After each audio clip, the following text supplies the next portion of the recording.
Nasa tikling na sila ng ipapara ni Roxy, ang kotse ni Jason. Hanggang dito na lamang ako, Jason. Pag-awat na Roxy sa kamay ni Jason na may hawak na manibela. No, hindi ako papayag. This time, ay hahatid kita sa bahay ninyo. Baka mapagalitan ka pa ng nanay mo. Ako na magdedepensa sa'yo. Hindi sumang-ayon si Jason. Muling pinaandar ang kotse. Kumanan sila, papuntang Kalye Tibagan. Kahit paanong awat na Roxy ay hindi niya kaya pang pigilan si Jason. Pagdating sa dulo, ay bumaba na sila. Hindi na makakapasok sa looban ng kotse ni Jason. Ipinarada nito iyon sa gilid ng kalye. Malapit na lang ang bahay namin dito, Jason. Kaya ko na to. Ninenervyos na sabi ni Roxy sa binata. Kaibigan mo ako, di ba? Kailangan ipakilala mo ako sa nanay mo. Come on, sasabayan kita. Determinado na si Jason. Kaya wala lang nagawa pa sa Roxy. Nagulat pa sa Aling Norma nang bumungad sa pinto si Roxy na may kasamang mistersihing lalaki. Magandang gabi po. Magalang na pagbati ni Jason. Magandang gabi naman. Nag-aatubiling sagot na Aling Norma. Nay, schoolmate ko po at kaibigan, si Jason Morales. Kami naman pagpapakilala ni Roxy kay Jason. Halos hindi makatingin si Roxy kay Jason nang pumasok na sila sa loob ng bahay. Akma maghahain pa sa Aling Norma, pero inabot na siya ng anak. Paumanhin iho, iiwan ko na kayo dito. Maayos na paalam na Aling Norma sa binata. Bahala ka na sa bisita mo, Roxy. Balang nabili naman ito sa anak. Pasensya ka na sa bahay namin ha, Jason. Nahihiyang wika ni Roxy. Hindi pa rin siya makatingin sa binata. Ano bang pasensya? Hindi naman ang bahay ninyo ang pinuntahan ko rito, kundi ang mga nakatara rito. Ani Jason, na itinaas pa ang ulo sa pagkakayo ko. Mabait ang inay mo, and you have a loving family. You should be proud of it, Roxy. Nakangiting wika nito. Napangiti na rin ang dalaga. Napalis na ang anumang hiyang nararamdaman. Komportable na ang kanyang pakiramdam. Parang ka-level na nga niya ang estado ng buhay ni Jason. Napaka-down to earth nito. Totoong tao. Nag-iisa lang si Roxy sa dulong mesa nang kumain sa school canteen. Katulad ng dati, may dala siyang baon.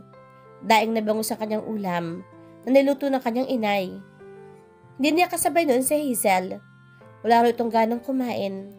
Kahit paanong kanyang pilit, ay busog pa raw ito. Nagmamadali sa pagkain si Roxy. Sunod-sunod ang kanyang subo. Kailangan niya makapag-research sa library. May bago na naman kasi siyang assignment. Look at here, patay gutom. Parang isang buwang hindi kumakain. Parang insulto ng biglang lumapit na estudyante. Tiningnan ni Roxy ang mga dumating. Mataray na nakatingin sa kanya si Lisette, kasama ang dalawa nitong kaibigan, sa magkabila niya. Ano ba ang problema, Lisette? Huwag mo naman ako insultuhin. Wala naman akong ginagawang masama sa inyo Inis sa wika ni Roxy. Napatayo siya sa kinuupuan. Ikaw ang magkakaroon ng problema kapag hindi mo nilayuan si Jason. Pasigaw nitong sabi, sabay kuha ng baso ng tubig na hinablot niya sa mesa at saka isinabi sa mukha ni Roxy. Ambisyosa. Hahablutin sana ni Roxy ang buhok ni Lisette, kaya lang ay hindi niya ito nahagip at bigla na lamang itong tumalikod. Binalaan siya ng tingin ng mga alalay nito at bagya siyang natakot at napaatras. Wala siyang laban sa mga anak mayamang estudyanteng ito. Paandar na lamang ng mga ito ang pera ay malalagay na siya sa alanganin at wala na siya sa katwiran. Nagtimpi na lang siya at nagmamadaling iniligpit ang kanyang hapunan. Halos patakbo siyang lumabas ng kantin. Napapaso sa mga mapunuyang tingin ng mga nagtatawa ng mga estudyanteng naroroon. Hindi sinasadya, mabunggo niya sa may pintuan ang pagpasok noon na si Jason. Roxy, what happened? Agad siyang nakilala ng binata. Basa pa ang mukha ni Roxy noon. Pakiramdam ng dalaga ay nakahanap siya ng kakampi. Pero sa di kalayuan ay naniningkit ang mga mata ni Lisette na nakatingin sa kanila. kaya tumakbo siyang palayo roon. Wait, Roxy, sandali. Habol na tawag sa kanya nang nagtatakang si Jason. Pero hindi pa rin lumingon si Roxy. Nasa second floor na si Roxy. Nang dumungo siya sa ibaba, nakita niya. Nag-uusap sina Jason at Lisette. Naka-abrosyete pa ang babae at nakasandalang ulo sa dibdib ng binata. Napaiyak siya. Awang-awa siya sa sarili. Wala kang laban sa babaeng in, Roxy. You should know that very well. Ani Hazel. Sabay sila naglalakad sa quadrangle. Tapos na ang kanilang klase. Ano kaya kung iwasan mo na lamang si Jason para wala ng gulo? Dugtong nitong sabi. Nagulat si Roxy. Iba ang tono ngayon ni Hazel. Dati-rate, kapag binabanggit niya ang pangalan ni Jason, ay kinikilig din ito para sa kanya at todo suporta para sa kanya. Di nga ba, pinaturuan pa siya nito sa isang tutor sa social graces, pinaayusan sa salon sa tita nito, at pinadamitan sa mahusay na couturier para lamang manalo sa Miss Earth contest at para lang mapansin ni Jason. Pero bakit ngayon, bigla siya nitong pinapaiwas sa binata? Sige Roxy, I'll go ahead. Kailangan ko umuwi ng maaga sa bahay. Nagmamadaling paalam ni Hazel sa kanya. Dumating na noon ang sundo nitong kotse. Naiwang natitigilan si Roxy. Naninibago talaga siya kay Hazel ngayon. What seems to be the problem, Hazel? Nag-aalalang tanong ni Jason. Tinawagan ni Hazel si Jason sa kanyang cellphone habang pauwi ito at nakiusap na puntahan siya sa bahay. May problema ro kasi siya at gusto na makakausap ng kaibigan. Dali-dali naman nagpunta roon si Jason. Naabutan niyang umiinom ng brandy si Hazel. Halika, mag-inuman tayo. Wala naman dito ang parents ko. We can do anything we want. Bahagyan nang naapektuhan ng espiritu ng alak ang dalagita. Si Mami, nasa States. Matagal lang hindi umuuwi. Si Daddy naman, ay may iba na yatang pugad na inuuwian. Iniwanan nila ako. Paghihimutok na Hazel. Nilapitan ni Jason si Hazel. Eksakto namang nabuwal ito at mabilisan na salo ng binata. Binuhat ito ang dalaga at inaakyat sa kwarto nito. Inihiga niya si Hazel sa kama. Nang biglang yumakap ang dalaga sa lieg ni Jason. Halikan mo ako, Jason, please. Dahil nawala ng balanse, napasubsob ang binata sa dalaga at hindi na nakaiwas pa sa mga labi ni Hazel. Hindi na mamalayan ng dalawa na may isang babaeng nakamasid sa kanila sa may bukas na pintuan ng silid. Jason, mahinang wika nang nabiglang si Roxy. Papasok sana siya sa bukas na pinto nang mapahinto siya. Nakita niya ang paghahalikan ng dalawa. Sinundan niya si Hazel noon dahil nag-aalala siya sa kaibigan dahil narinig niya may problema nga ito sa pamilya at gusto sana niyang alamin ang problema nito at tulungan ng kaibigan, pero iba ang kanyang natuklasan. Naninigas ang mga tuhod ni Roxy. Halos, hindi na maihakbang ang kanyang mga paa. Tumalikod siya. Pusang tumulo ang kanyang mga luha sa kanyang mga mata. Pinilit niya makalayo sa lugar na iyon, sa malaki at napakagandang bahay na iyon, sa lugar ng mga mayayaman. Pagpasok sa bahay, ay tuloy-tuloy sa kanyang kwarto si Roxy. Ipinagpatuloy ang kanyang pag-iyak. Sinisikap niyang huwag siya marinig ng mga kapatid na nanonood ng panghapong anime program sa telebisyon. Hindi niya namalayan ng pagdating ng kanyang inay na maaga nagsara noon ng tindahan at umuwi na dahil medyo nahihilo ito. Pumasok ito ng kwarto at nakita si Roxy. Umiiyak ka ba, Roxy? Tanong ni Aling Norma sa panganay. Biglang tayo si Roxy at mabilis na pinunasan ang kanyang mga luha. Hindi, Nay. Sinisipan lang po ako. Pilit itong pagtatago. Si Jason ba? Ani Aling Norma. Hindi nito pinaniwalaan ang pagsisinungaling ng anak. Noon ako pa lang siyang makita na magkasamang pumasok kayo sa loob ng bahay noon. Naramdaman ko na mahalin niyo ang isa't isa. Wika ng ina. Sabay pihit kay Roxy paharap sa kanya. Pero malayo ang agwat ng estado niyo sa buhay at yun ang pipigil sa inyong relasyon. Pilit ay pinapaunawa nito sa kanya. Tama kayo, Nay. Hindi kami kailanman ang magiging bagay sa isa't isa. Matatag na salita ni Roxy. Ang pag-aaral ko na lamang ang pagbubuhusan ko ng atensyon. Para pagdating ng araw, hindi na tayo pwede pang apihin ng mga mayayaman at makapangyarihan. Paniniyak ni Roxy. Sabado na naman. Higit na maagang dumating sa tindahan nila si Roxy. Pamaya-maya pa ay dumating na si Jonar. Iba't ibang prutas ang dala nito. Roxy, para sa'yo. Isang munting alaala. Wika ng binata. Nang iabot ang isang bulaklakang supot. Napadaan ako sa Blue Magic kahapon at nakita ko yan. Sana magustuhan mo. Agad na binuksan ni Roxy ang supot. Napadilat ito at bahagyang napangiti. Pero bigla ring nalungkot. Isang maliit na Winnie the Pooh, stuffed toy. Katulad ng binili ni Jason para sa kanya. Maliit nga lang ang ibinigay ni Jonar. Halos, isang dangkal lang ang taas nito.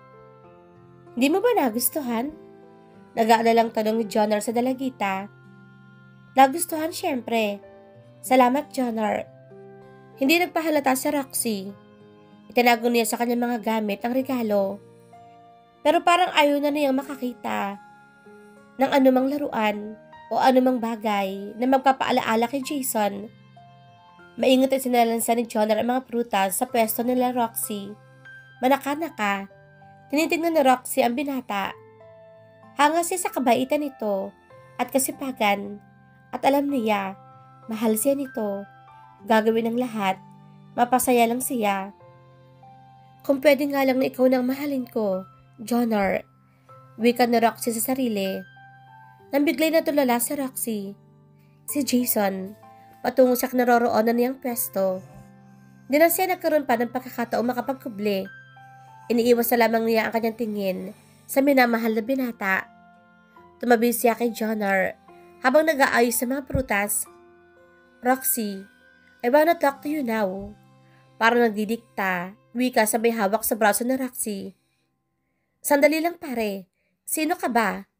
Tanong nang nairitang si Jonar. Kaibigan ako ni Roxy. Sagot ito sa binata. Roxy, come with me now. Pilit pa nito sa dalagita. Ganyan ba talaga kayo mayayaman? Alipin ang turing sa aming mga mahihirap. Kayang-kayang diktahan at utusan at hindi sinasalang-alang ang aming damdamin. Inisabaling ni Roxy kay Jason. Sabay pakli sa braso nitong hawak. Hindi ko pwedeng iwan ang pwesto namin. Kundi ako maghahanap buhay. Hindi kami kakain. Ganyan kaming mahihirap, Jason. Dugtong pa nito. Pasensya na pare. Maaari ka na bang umalis? Ani Jonar. At nalapitan pa si Jason na parang hinahamon. I'm sorry, Roxy. Maybe we could talk some other time. Bye. Napapahiyang sagot ni Jason habang ito'y umaatras at ikinukumpas ang kanang kamay bilang pamamaalam. Bigil ang magkahalong damdamin ni Roxy. Una'y masaya siya dahil nakita niya si Jason at alam niyang hindi siya natiis ito. Pangalawa, naiinis naman siya dahil sa kanyang isip ay pinagtaksilan siya ni Jason. Mukhang mayaman ang kaibigan mo iyon, Roxy. Di napigil na po na ni Jonar. Pero bakit tinarayan mo yata? Makahulog ang tumitigang seryosong si Roxy kay Jonar. Napalunok sa binata. Pasensya na. Nagiging mausisa yata ako. Sige, mag-deliver pa ako sa iba. Nahihiyang wika nito at paalam. Naiwang nag-iisip ang dalagita. Paano nalaman ni Jason ang kanilang pwesto? May relasyon ba sila ni Hazel o ni Lisette? At papagalitan siya nito dahil tinakbuhan niya ito sa kantin noong isang araw. May ipagtatapat ako sa iyo, Roxy. May kasalanan ako sa iyo. Nakokonsensyang wika ni Hazel na magtagpo sila nito sa auditorium. Nagbumukmok si Roxy noon at ginagawa niyang tagwa ng lugar na ito sa mga estudyanteng umaalipusta sa kanya. Walang lumabas sa anumang salita mula kay Roxy. Nakikinig lang siya habang nagbubukas ang kanyang notes sa English. Si Jason, ani Hazel. Parang biglang kinabahan si Roxy. sa mga susunod pang sasabihin ng kanyang kaibigan. Kaya inunahan na niya ito. Naging mabuti kang kaibigan sa akin, Hazel, at malaki ang utang na loob ko sa iyo. Para may bara sa lalamunan si Roxy na magsalita. Okay lang naman sa akin kung na-develop ka kay Jason. Okay lang sa akin kung kayo na. No, you are wrong, Roxy. Wala kaming relasyon ni Jason other than just being friends. Nakangiti yung pagkatapat ni Hazel. Pero anong nakita ko nung isang araw sa kwarto mo? Sa inyo ni Jason? Nalilito niyang tanong. Nalaman ni Hazel sa pamamagitan ng kanilang maid na pumunta si Roxy sa kanilang bahay at pinatuloy sa kwarto kahit alam niya naroon din si Jason kasama ni Hazel. Nakita rin siya ng maid ang katatakbo, umiiyak palabas ng bahay. It was just one of my games, Roxy. Sinusubukan ko lang kung kaya kong akitin si Jason. Patuloy ni Hazel. But I proved myself wrong na kayo ko nitong wika. Pero nakita ko kayo naghahalikan sa... Kagagawan ko rin iyon. Pero agad naman niya akong itinulak. Kaibigan lang daw talaga ang turing niya sa akin. Sa akin pinagsiselos ko siya. Dahil gusto niyang agawin ang nag-iisa kong kaibigan. Hindi ko type ang dream boy mo. Anito pa. At nayakap na si Roxy. You'll forever be my friend, Hazel. At hindi na rin mababago pa ng kahit sino. Pananiyak ni Roxy sa kaibigan. Ngayon, ay alam na niya ang totoo. Muli ay naging masaya magkaibigan, lalo pa silang naging close isa't isa, laging magkasama, at laging sabay kumakain sa kantin kapag lunch at recess. Oh, ayan na naman ang bruhang si Lisette, palapit sa atin. Palihim na bulong ni Hazel kay Roxy, habang abala ito sa pagkain. Hayaan mo na siya, simpleng sagot ni Roxy. Papadyak naman tumigil sa harapan nila si Lisette. Kasama pa rin nito ang dalawang kaklaseng alalay. Hazel, darling, ano bang nakita mo sa hampas lupang iyan? At siya pa napili mong maging best friend? Panunoy ang tanong ni Lisette kay Hazel. Habak nito ang isang chocolate ice cream na nasa cone. Mabait si Roxy, Lisette. You must know her better at ay ako, magiging kaibigan mo rin siya. Sagot ni Hazel. You think so, Hazel? Hindi kaya... Hinuhututan ka lang ng babaeng iyan para may daw siyang ambisyon makipagminggal sa tulad nating rich. Kontra nito, alipustahin mo na ang magiging mahirap ko, Lisette, pero huwag ang pagkatao ko. Nagkitimping sa body Roxy. Tumayo ito at hinarap si Lisette. Uy, marunong siya magsalita at tumaalma lang talaga. Tila nagahamon ang sabi ni Lisette. Sabay baling sa dalawang kasamang alalay na nagtatawanan rin. Nakatingin na sa kanila ang lahat ng mga estudyanteng kumakain sa loob ng kantin. Ang iba ay nagsilapitan pa at nakipag-usyoso. Nilapitan ni Lisette si Roxy, pero hindi natigating si Roxy. Nanatili ito sa pagkakatayo. Lisette, stop it. Layuan mo si Roxy. Naiinis ang utos ni Hazel kay Lisette. Malandi ka. Jason, don't deserve you. Gold digger. Nanggigigil na wika ni Lisette. Sabay ngud-ngud sa nguso ni Roxy sa kinakain nitong ice cream. Hindi inaasahan ni Roxy iyon. Pero mabilis naman niyang naitulak si Lisette at natumba ang dalaga. Halos hindi magkamayo mga estudyante sa pagtatawanan sa nakitang eksena. Galit na galit si Lisette. Itanayo ito ng dalawa niyang alalay at mabilis pa sanang susugurin si Roxy nang humarang si Hazel. Don't dare touch my friend again, Lisette. At ako na ang makakalaban mo. Nangangalit ang bagang na pagbabantaan ni Hazel dito. Tumakbo palayo si Roxy. Habol naman si Hazel sa kanya. Ipinatawag ng school guidance counselor sina Roxy at Lisette. Kasama sina Hazel at dalawang alalay ni Lisette bilang mga witness. Your bad manners were uncalled for. We were so disappointed with you, Roxy. You're running for honors. At sana'y naisip mo, maapektuhan ang grades mo sa ginawa mo. Nagkaroon ng pasa ang back hip na Lisette na bumagsak siya sa floor dahil sa pagkakatulak mo sa kanya. Ang guidance counselor. Una nitong sinita sa Roxy. Pero hindi ko kasalanan. Nauna niya akong ginawa na masama. Nasa isip ni Roxy, Pero hindi niya masabi dahil bawal pa sa kanila ang sumabat sa pagkakataong iyon. Bumaling naman ang babaeng iyon kay Lisette na pangiting-iting tumitingin kay Roxy. And you, Lisette, how come that you've done such cruel act to Roxy? Hindi mo ba naisip na makakasira iyon sa reputasyon mo bilang Miss Earth sa school na to? At dapat na maging modelo ka sa mga estudyante rito. Anito, habang palakad-lakad sa kanilang harapan. At saka tumigil sa mismong harapan ni Lisette. At hindi mo rin ba naisip na sa bad character mo ay sinisira mo rin ang pangalan ng iyong parents na ginagalang sa lipunan?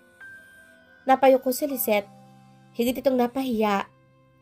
Ilang pagitimbang pa at pangaral ay nagkaroon na ng desisyon. Suspendido si Lisette ang 2 araw at kailangang pumunta ang parents ito sa opisina upang makausap ng guidance counselor. Si Roxy naman ay suspendido ng 1 araw. Pinagkamay sina Roxy at Lisette at pinangako na hindi na muling gagawa pa ng anumang ikalalabag sa magandang asal at panuntunan ng eskwelahan. Hindi masama ang loob ni Roxy sa naging desisyon. Sa halip ay masaya pa nga siya at napatunayan na mamayanin pa rin pala tunay ng hustisya sa mahirap man o sa mayaman. Nagtinda na lang sa palengke si Roxy ng sumunod na araw. Hindi niya sinabi ang totoo nangyari kay Aling Norma dahil labis itong mag-aala-ala at baka tuloy na nga siyang ipalipat sa ibang eskwelahan upang makaiwas lamang sa mga mayayamang sumasalbahe sa kanya. Alam kasi ng kanyang inay ang sitwasyong nararanasan niya sa loob ng eskwelahan. Minsan ay hindi na maiwasang magkwento ng mga pamamaliit ng mga mayayamang estudyante. Nagdahilan lamang siyang may book fair sa school at pwede siyang lumiban dahil hindi siya sumama sa project na iyon at para makapagpahinga na rin si Aling Norma. Tiyak na Roxy na alam na rin ni Jason ang nangyari sa kanila ni Lisette. Sino kaya ang kakampihan nito? Si Lisette kaya? Nakatulad ditong mayaman at dating kasintahan? O siya na isang mahirap at bago pa lamang na kaibigan? Kaibigan pa rin nga ba ang turing ni Jason sa kanya? Matapos ang pagpapahiya niya sa binata nung pumunta ito sa palengke. Pero bigla rin niyang naalaala. Ano nga pala sasabihin nito sa kanya noon? Hindi pa sila nakakapag-usap ni Jason dahil na rin sa pag-iwas niya sa binata. Nang makita niya ito sa computer room, ay halata rin na umiiwas ito sa kanya. Nagalit na rin kaya sa kanya ang bagong kaibigan at tanging mahalan si Jason. Hi Roxy, biglang dumating si Jonar. Nag-aalangan pa itong batiin ang dalagita. Jonar, ikaw pala. Bakit ngayon ka lang? Wala ka bang di-deliver ng prutas? Agad namang tanong ni Roxy dito. Hindi muna. Marami pa naman kayong stock, diba? Medyo matumal kasi ang bentahan ngayon Napaupo ito sa kanyang tabi. Oo nga. Sa mahal kasi ng bilihin, nababarat pa ang mga prutas. Ayun naman niya dito. Tapos na ang klase ni Jonar sa Antipolo National High School. Napadaan lamang daw ito upang sabihin sa mga customer na bukas ito mag-deliver ng mga prutas. At hindi niya akalain, makita roon si Roxy. Mabuti naman at nakapagpahinga sa Aling Norma. Gusto mo, tulungan kita rito. Wala naman ako ibang gagawin Ani Jonar. Bahala ka, tugon ni Roxy. Roxy, yung tisi na nagpunta rito noon.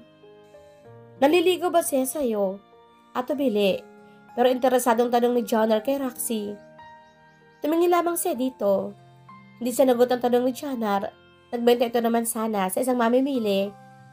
Kung sa bagay, kung wala talaga akong pag-asa sa'yo, tingin ko, ay siya ang bagay sa'yo. Mabait naman at maginoo. Mukhang may problema nga lang na pumunta rito. Komportable na sa pagsasalita si Jonar. Tingin mo ba, mahal niya ako, Jonar? Tanong ng dalaga. Muling napaupo sa tabi ni Jonar. Aba, oo.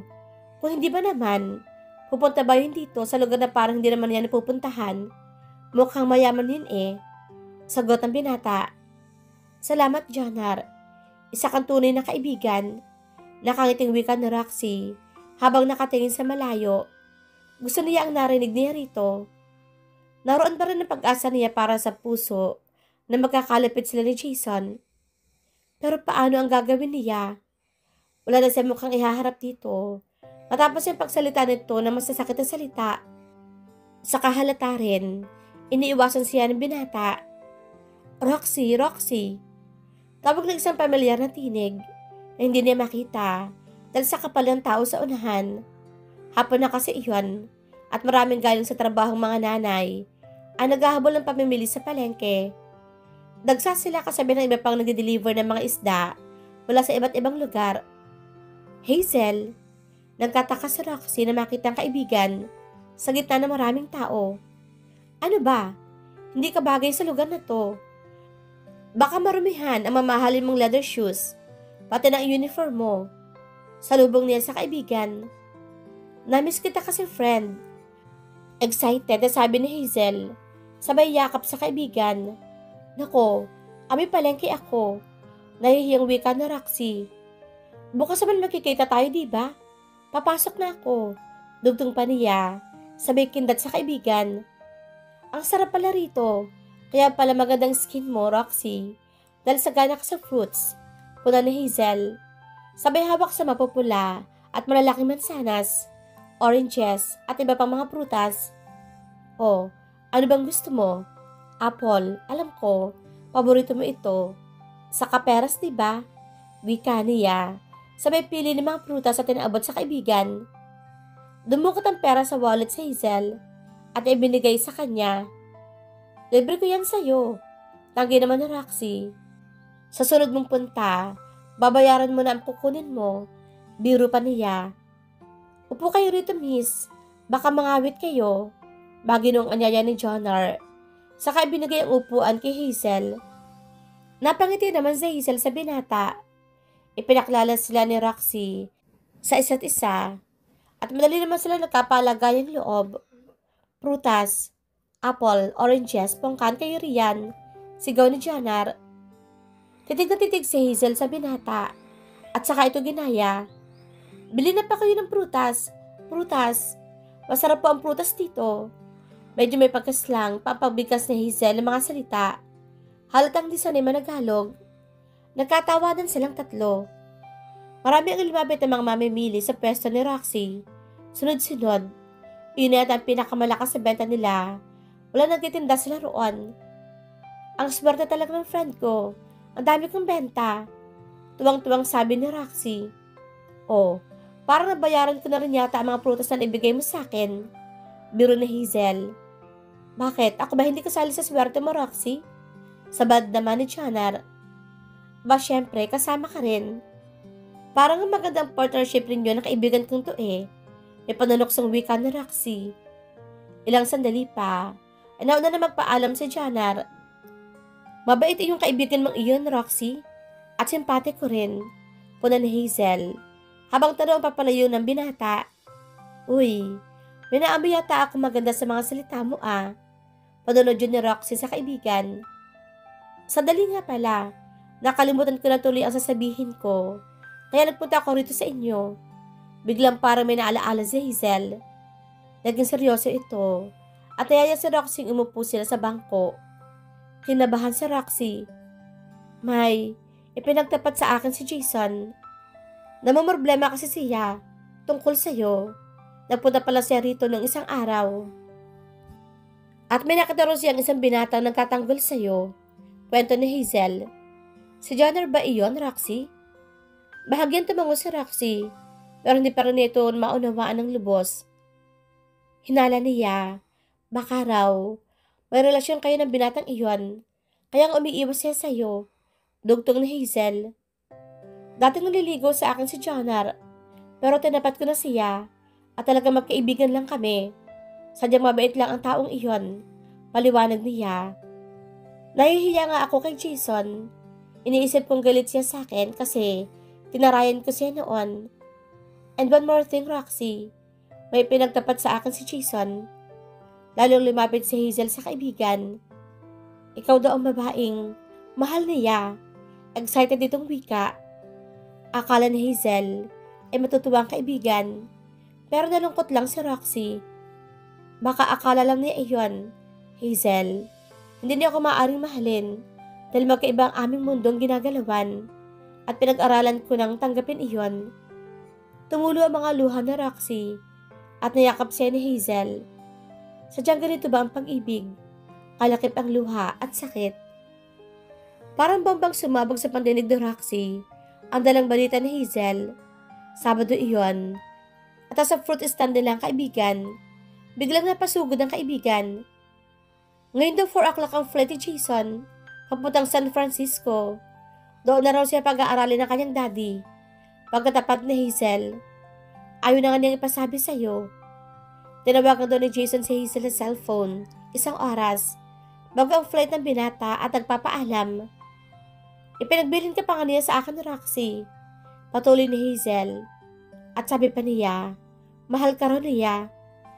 Napaluha sa Roxy. Tumingin siya sa kanyang relo sa braso. 3:30 na ng hapon noon. Inalabas niya ang kanyang cellphone. I-text mo siya at pigilan. O di kaya, habulin natin sa airport. Baka maabutan pa natin. Suggestion Hazel. Ibinalik lamang ni Roxy ang kanyang cellphone sa bulsa ng kanyang apron at saka muling hinarap ang mga mamimili. Huwag na Hazel. Wala naman akong karapatang pigilan ang magandang oportunidad na iyon para kay Jason. Wala akong halaga kumpara sa kung anong mayroon siya, wika niya. Habang nagpupunas ng luha at pilit ang tinatanggap na maluwag ang kanyang kapalaran. Napabuntang hininga na lamang si Hazel. Hindi na rin man nila makahabol sa airport si Jason kung sakali. Inakbay na lamang niya ang kaibigan at binigyan ng lakas ng loob. Maya-maya pa ay nagpaalam na si Hazel. Kung sa bagay, kung talagang para kayo sa isa't isa, kayo pa rin ang magkatagpo sa huli, Roxy. Pahabol pang palubag-loob ni Hazel sa kanya at saka sumakay na sa kotse. Muling umiyak si Roxy, pero pigil. Dahil napapansin na siya ng ibang mamimili sa mga tinda nila. Maaga nagsara ng tindahan sa Roxy. Matumal ang negosyo ng araw na iyon. Hindi kasing benta gaya noong naroon si Hazel at Jonar. Siguro, dahil wala rin siyang gana sa pagtitinda. Madalas, ay nakapangalumbaba lang siya at hindi nag-iimbita ng mga mamimili. Bago man siya makaalis ng tindahan, ay dumating na si Jonar at kasama pa nito si Hazel. Bakit kayo narito? At bakit kayo magkasama? Nabigla niyang tanong sa dalawa. Nagkita kami sa katedral ni Hazel. Nagsisimba rin ako na makita ko siya sa loob, ani Jonar, at naikwento niya sa akin ang tungkol kay Jason. Tinapos lamang namin ang misa, Roxy, at pinag-usapan namin ni Jonar na sunduin ka rito at hadyain pumunta sa Paddy's Point para malibang ka. Dugtong na wika naman ni Hazel. Ako ang taya, don't worry. Kayo na lamang kaya ni Jonar, Hazel, at gusto kong magkakilala kayo mabuti ng mabait kong kaibigan. Okay lang ako. Magsisimba pa ako eh. Pagtatakip na Roxy sa tuloy niyang damdamin, pilit siyang nakangiti sa dalawa. Kahit anong pilit, ay ayaw sumama ni Roxy sa dalawa. Kaya umalis sa tuloy si Hazel at Jonar. Nagpaalam na sa kanya. At sabay na mga itong pumasok sa kotse ni Hazel. Dumaan sa Roxy sa katedral ng Antipolo. Tulad ng nakagawian niya tuwing Sabado, bago siya umuwi sa kanilang bahay. Nagawi siya sa mga nagtitinda ng estampita. Namili siya at bumili. Isang bata nagtitinda ng sampagita ang sumalubong sa kanya. Sampagita po, miss. Alay sa mahal na birhen ng Antipolo.